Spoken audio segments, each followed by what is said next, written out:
All right, guys, welcome back. Sorry it took me so long. I was reading. I get caught up in these updates and stuff. Sorry it took so long. But welcome back to another vlog of our resolutions to reality video diary. This is gonna be day 24. Day 24. And definitely had an eventful day today. Definitely did a lot of learning and soul searching and gathering of understanding of myself and my situation. All things that are healthy and good, not the most attractive, but definitely good parts of the process to getting me where I'm trying to go.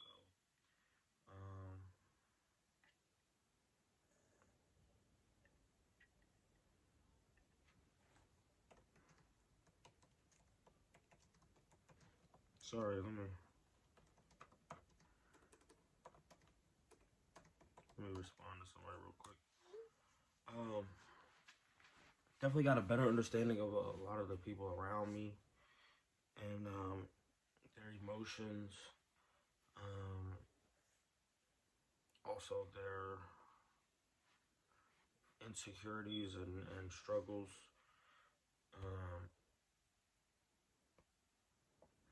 I've had some ups and downs throughout the day, but it's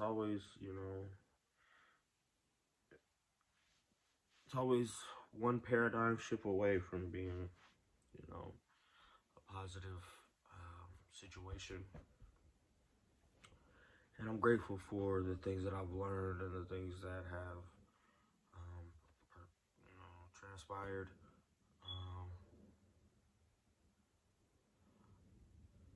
I think at first it kind of caught my emotions off guard and my patience was kind of thin, so I kind of took it personally. But then, it wasn't much long after that I realized that these were individuals' ways of expressing how they genuinely felt from their perspective, which is also healthy to do, in the grand scheme of communication. Which, again, I feel like is something that I need to work on more and more every day. So today is January the 25th now. It's Tuesday because it's 12:36. I just got off work. It's 23 degrees here in Indianapolis. It's been a pretty chilly day. A little bit of snow here and there, but overall it was a pretty, chill day. It wasn't that freezing cold because I like the cold better than the heat. Overall, it was, just a chill day. I made it to work on time. I got up early today to spend time with Avery and her mom. She also expressed to me how after she had left that she had watched yesterday's video and it had gave her some emotions about how I was speaking about her behavior, and it was really good to know that one, she didn't take it in a negative way. It made her want to reach out to me and explain the situation more in depth as to why she had, been doing the things that I had misconstrued as disrespectful towards me as a parent, and how they were more in line with what she was dealing with on her end with Avery. And once, we had that little brief talk, I felt so much better about how the relationship, the dynamic really was.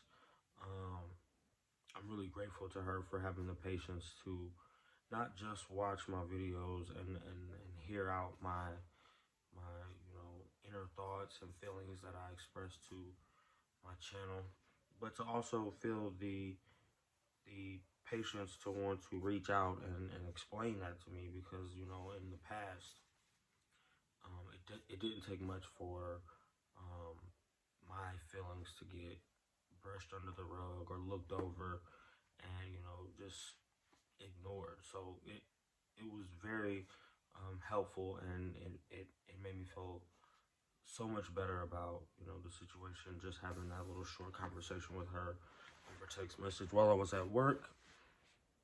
And it heightened my awareness of how she tries to um, promote the relationship I have with my daughter when I'm not around, because I can't always be around, and both of our schedules are getting more and more hectic as time goes by, and um, that is taking a toll on my daughter, and it does bother me, and I do consider that, and I do um, feel like she is trying her best to nurture her and develop her positively with the best resources she has. And it hurts me sometimes, a lot of times, knowing that I can't offer more assistance. Um, I do know that she's been super patient with me as far as getting employed and keeping a job and getting myself in order, because she understands that me in a good place is the best thing that I can offer to our daughter. And she's been super helpful with her patience and offering her resources to me for helping me get into a better place, and I'm so grateful for that. I'm so grateful for all of my children's mothers for having a sound mind and a heightened sense of patience for me and the things that I've been slacking on and struggling with. Um, I do hope that one day I do get the opportunity to return the favor of the patience they've shown me. But I do feel that it was super sincere for her to reach out, and she felt emotional about the way I spoke about the dynamic of the relationship. So I do want to make sure I let everyone out there know who does watch this that um, she's not a bad person, and she's not intentionally making things the the way I had perceived them on purpose. There are other aspects, and there's a deeper depth to our parenting relationship than I've expressed on this series or this vlog. But we as adults have a very clear understanding now of the situation. And that, I think, is the best thing that we can offer our child, is a clear understanding of each other's intentions and perspectives, because it's so easily to get misinformation and misinformed on things that are perceived or received from a distance. And I'm so grateful to have her as a friend and as someone who is able to tolerate the things that she's been through in the process of co-parenting with me. Um, Also had some hiccups, bumps in the road between me and my best friend Lacey throughout the process of the day. Um, I know from yesterday that she's been struggling with our separation, and I have too. I just carry my struggles differently. Um, but I think they kind of overwhelmed her today, mainly because of the circumstances with Avery's mom and her being here, and Lacey not being here. And I do take responsibility for causing some of that overwhelming emotion. But the thing that I think has shown the most prominent after the experience of today in my eyes was the realization of the lack of trust between us as a couple, which is, it can be portrayed or looked at as something that's super negative or disheartening, but the realization is unattractive. But at the end of the day, we have to use that in order to readjust our focus on what's important, because when it all boils down, we do have a strong, reliable, real connection and friendship. But after talking to many mature people at work and close friends that don't have a dog in the fight or don't have a reason to be biased, I've come to the understanding and I've come to the conclusion that without trust, we don't have anything. We don't have the foundation for what we're trying to accomplish. So I think it's best for us at this point to develop that trust before we move forward in any sense of a relationship or thing of anything of that nature. And I can understand how it would be easy to interpret that as some form of shade or some type of negative reflection on me. But at the end of the day, I know where my heart is and I know what my intentions are, and I know what I've done to reassure that trust and to support it, and I know what I've done to tarnish it and neglect it. So with that being said, I had to make a mature decision to step back from the situation and regather that focus on trust rather than continue forward without any, in a fairy tale mindset that it was there when it really wasn't. And it's not a bad thing. Like, I don't want people to think, oh, it's the end of the road or this is another broken family, because it's not. I'm still adamant about keeping my family and my children together. I have a strong love for all of my children, and I have a strong connection to all of the mothers of my children. But as I mentioned before, I've made up my mind that without trust, I don't have the relationship I thought I had. And we've already conversed today about, what it will look like moving forward. And I've been honest about the fact that I will be here to offer any, assistance necessary, in the process of redeveloping that trust. But until it's a prominent thing, that I can see and feel and understand and grasp, I can't keep denying myself reality. I have to be honest about what's going on. If I've come this far with the rest of my resolutions, I have to keep the same energy with my relationship, and it's not always going to be the attractive idea that bears fruit. It has to be realistic. The things that aren't always the most attractive are the things that people try to do last or put on the back burner or try to ignore.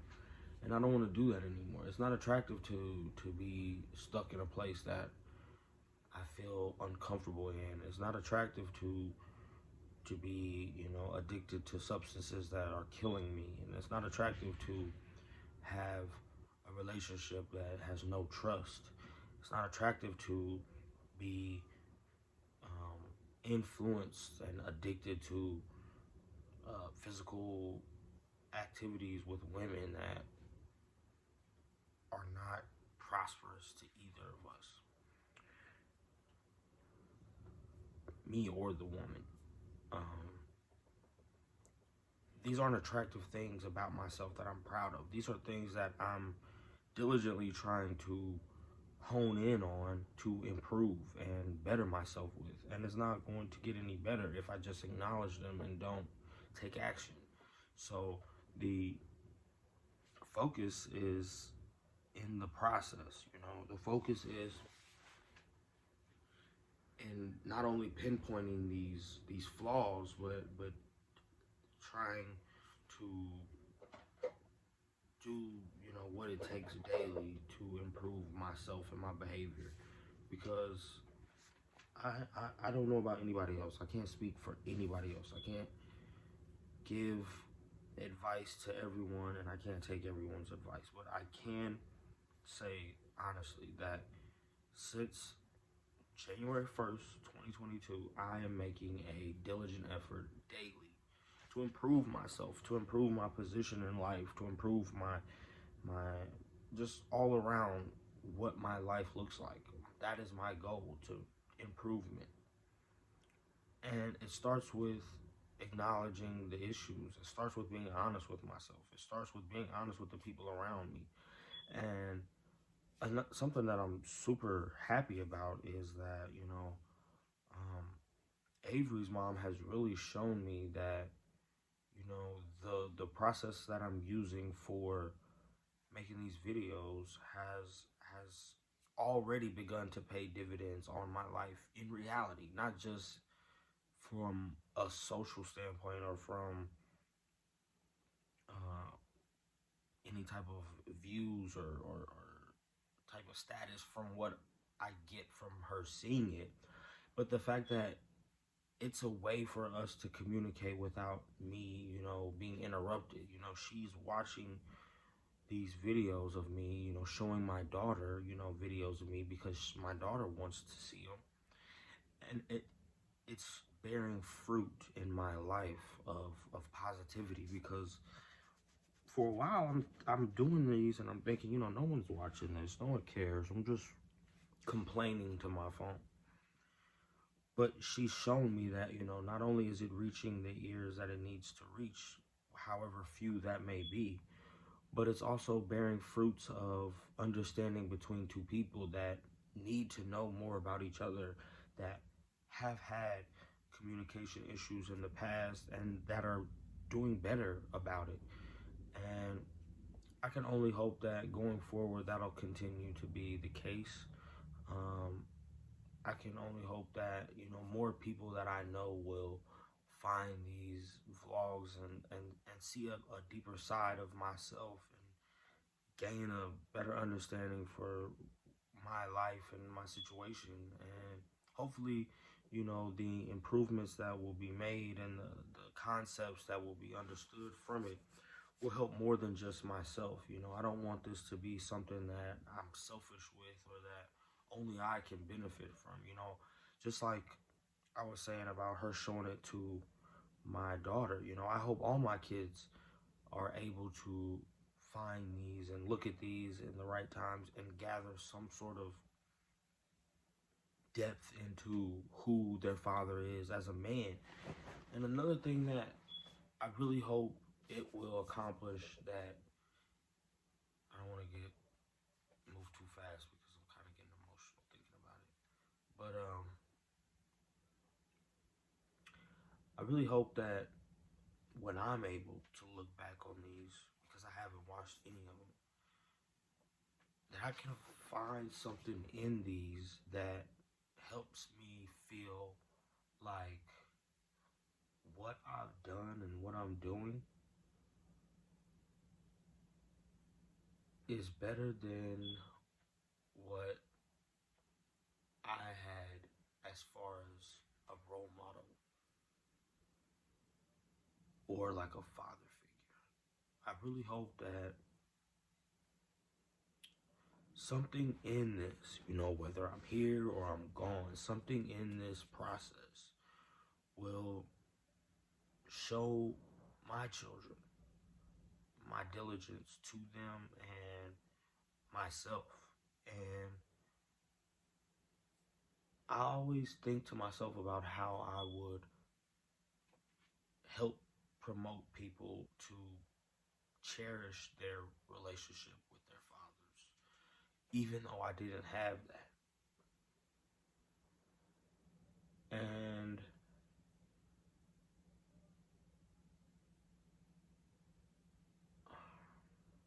I really hope that this concept will show my children that without any kind of role model,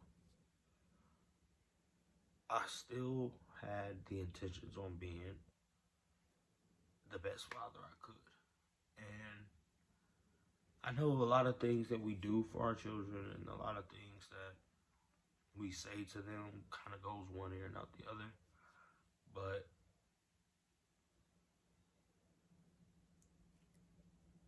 I know that my relationships with them and my connections are so much deeper than what I've ever had with any man in my life.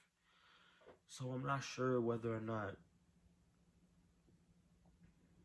I'm always doing it right, because I do have a different connection with each and every one of them. And I can't even explain how often I think to myself, I wish I could just call my dad and ask him for advice.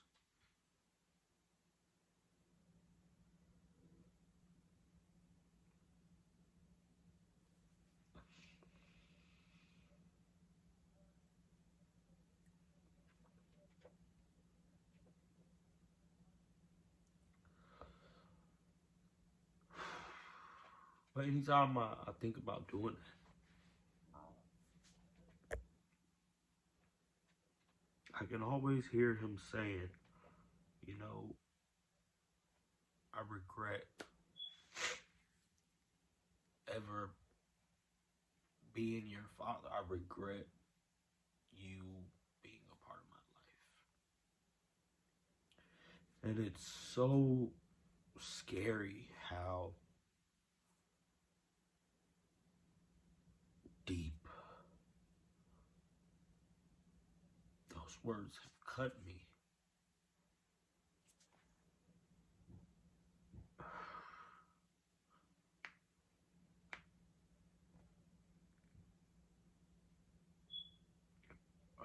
But I'm grateful that they forced me to be the type of father that I am. Because to fail my children the way um, I feel like my father failed me is unacceptable. Because I don't want them to ever feel that pain or hear those words from me. But it's really hard when you don't have anyone to look up to or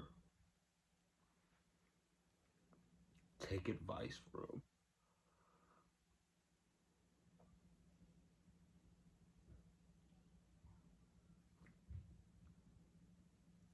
I just know, like, I just can't give up.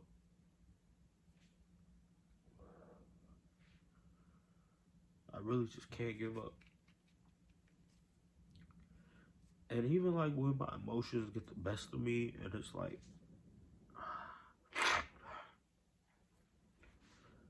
it's like every man wants to be the tough guy, the hard ass.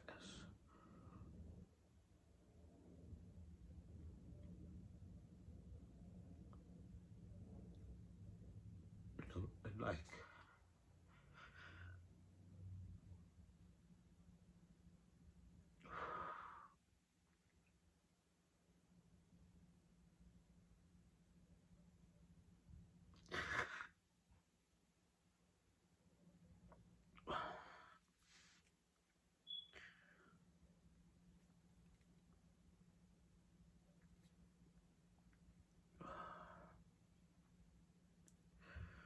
no matter how tough I try to be,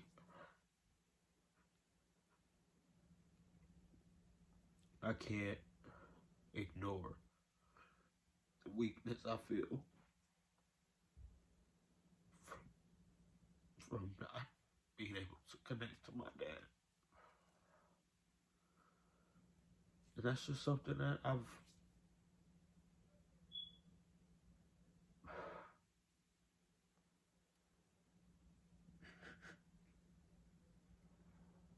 struggled with for a long time.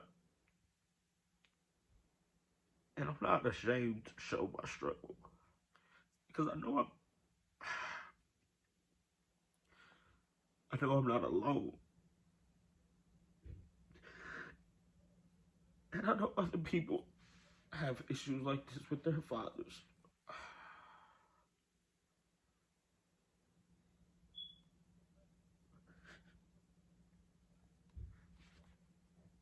I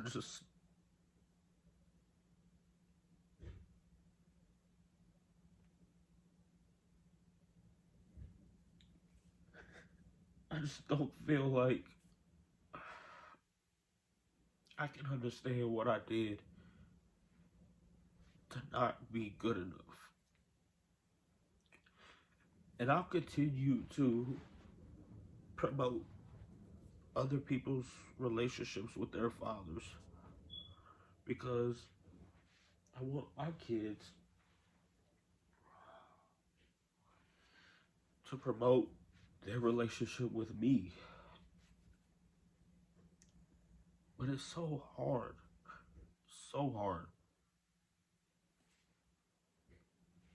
to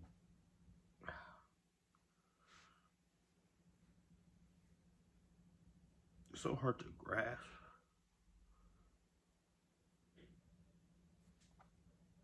how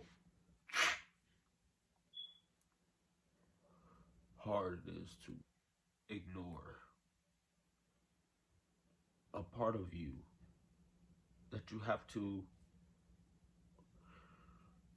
almost feel ashamed of because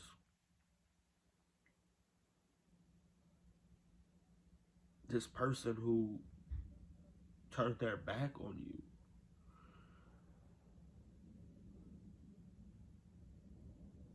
is so deeply rooted into who you are. You know, I feel like it would be a lot different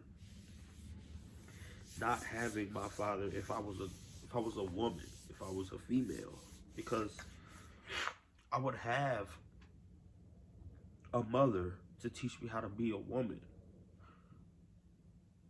But to not have a father and to be trying to learn as you go how to become a man it's hard. And I've laid waste to so many people's feelings and emotions. I've just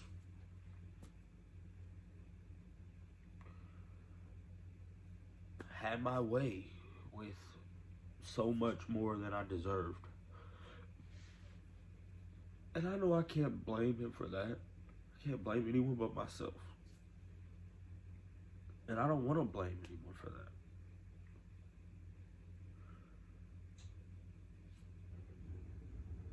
All I've genuinely ever wanted was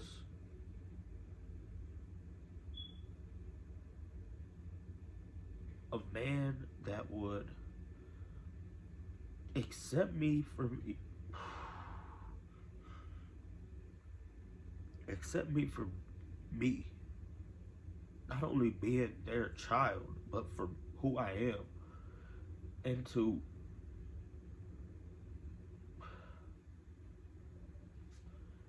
just have someone to talk to about how to be a man. And I don't think I'm the only one out there that is struggling to learn what it takes to be a man. And it's really bumping their head trying to figure it out.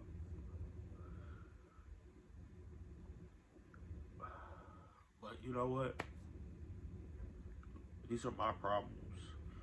And I'm gonna keep doing my due diligence to figure them out.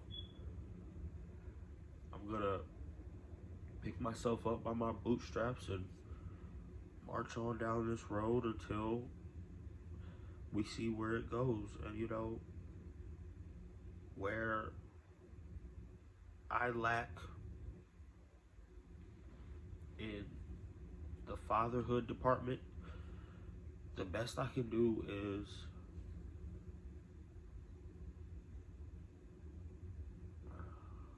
reach out to God and ask Him to strengthen me where I'm weak. Because I believe He will.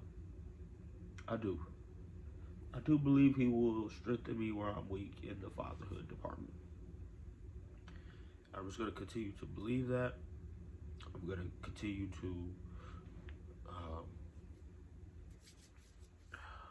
try to have faith in His teaching and be the best father I can be, you know, with as little as I have, you know, still trying to be the best father I can be. That's the best I can do.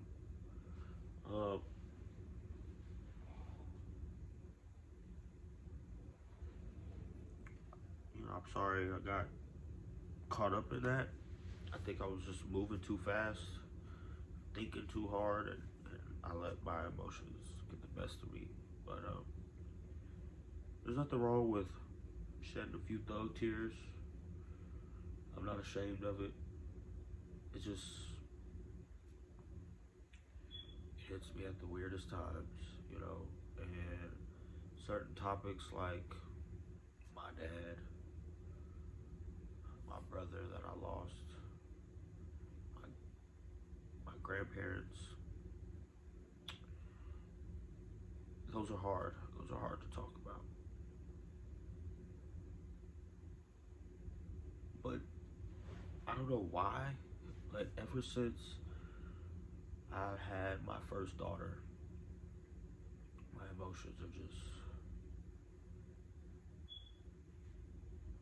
they're all over the place when it comes to my kids, when it comes to being a father, when it comes to my own father and our relationship that doesn't exist.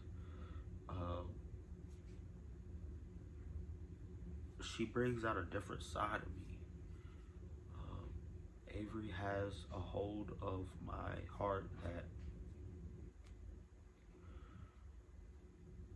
I don't think anyone can ever change. Like, it's a lot like how I feel about Colin being my first son. You know, I have a unexplainable, unconditional love and connection for him.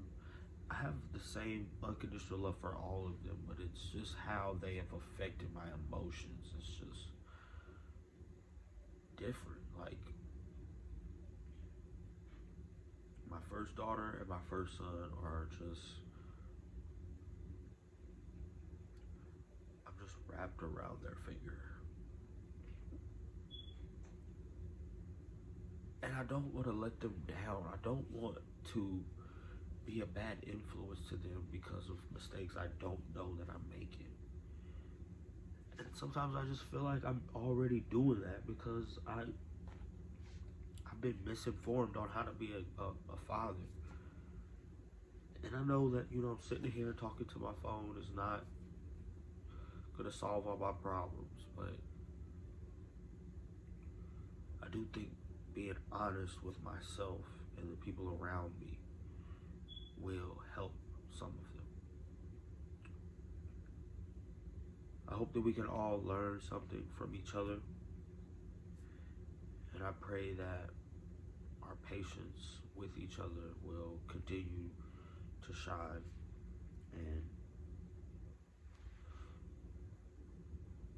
be visual for all of us, because I know it gets hard to deal with each other. It it gets hard for me. I'm sure it gets hard for everyone else. But